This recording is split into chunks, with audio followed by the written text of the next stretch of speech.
Well, I'm Angela Garcia Falconetti, and I am very blessed to serve as the president of Polk State College.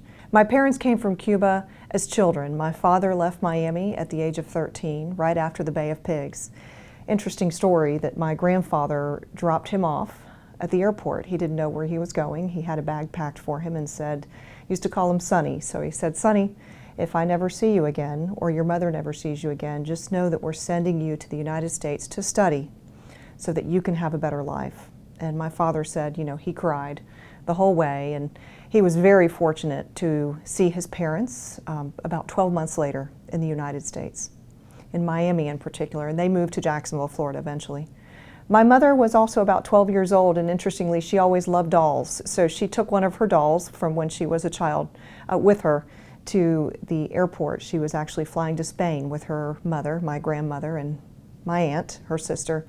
And she said that she was coached. She was told by her mother not to say a word as they were leaving, just to stay quiet. But she said she'll never forget, she's told me over and over again that she'll never forget the day. Like many Cubans, things happen when you're leaving the country. I didn't experience that, my family did, but they took the only baby doll she had and they ripped the head off. And she said at that moment she couldn't take it. They thought that there might be jewels or something smuggled in the doll. So long story short, they moved to Spain, and then from Spain, the economy was so poor, as they left my grandfather back in Cuba, economy was so poor that they moved to the Bronx, New York, and my grandmother, who I have really modeled myself after, not only my mother and my aunt from the females in the family, but my grandmothers, and that they were so strong.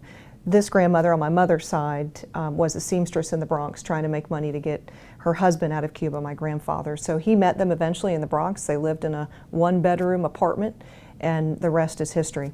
So my parents met in Jacksonville, Florida as adults, and I was very blessed to be born and raised in Jacksonville in a very close-knit familial environment. So the family was very close.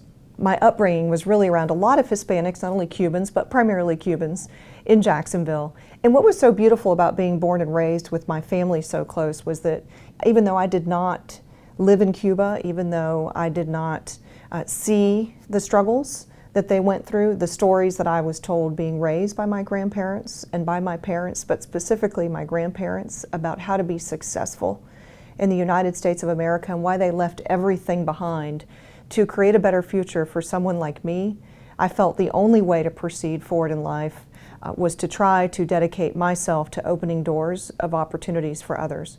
Truthfully, of course, I wanted to have a good life too, but I always say you don't go into education for money. I am blessed to be in the job that I'm in and serving the county, but I dedicated my professional life moving around the country. My husband and I moved 7 times in 7 years to pursue my education, which was not only to complete a doctorate at the University of North Florida, but then to pursue 2 postdoctoral fellowships, one in Texas at the University of Texas at Austin, and the second with the U.S. Department of Education. And I always knew that I felt that my goal and my passion was that if I was ever fortunate enough, if I ever did what my grandparents told me to do, which was take advantage of the opportunities that this country has, the freedom in the United States, the ability to make yourself educated. Education is something no one can ever take away from you. That if I was able to capitalize on those opportunities, that I would become a president of a state college, a community college one day, because we're the open access institutions. We've been called the Ellis Island of education for decades now, since the community college system was originally established in the United States. And being born and raised in that environment where my family specifically said, we left everything behind, and look what you have to offer.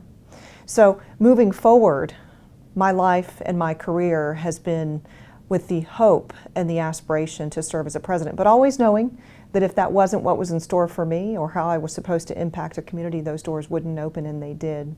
And I could not be more grateful to my family and their sacrifices and listening to their stories and the ultimate, leaving their family behind, their jewels, their riches, their homes, living in a horrible environment in Cuba, to then see me seated here one day at Polk State. I just hope that my grandparents up in the heavens above are proud, and that they hear me today saying thank you.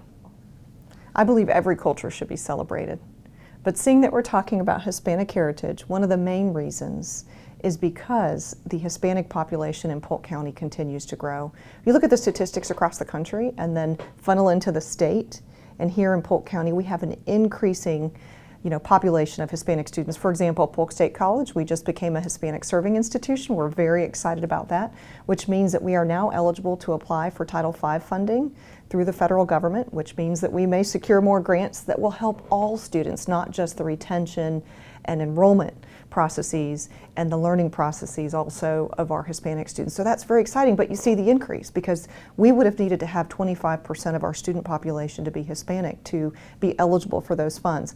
We mirror the local community. And so it's important because as people begin to populate our area, and Hispanics in particular, it's important to know and understand and embrace the culture. So Hispanic Heritage Month is, of course, a celebration of all of the wonderful pieces of our culture, all of the different fabrics, and in this case, the Hispanic culture, which is to be celebrated. It's fun, it's lively, it's entertaining, and it's just a culture that is full of passion and drive and dedication to ensuring that the freedom that is here in the United States is provided to them.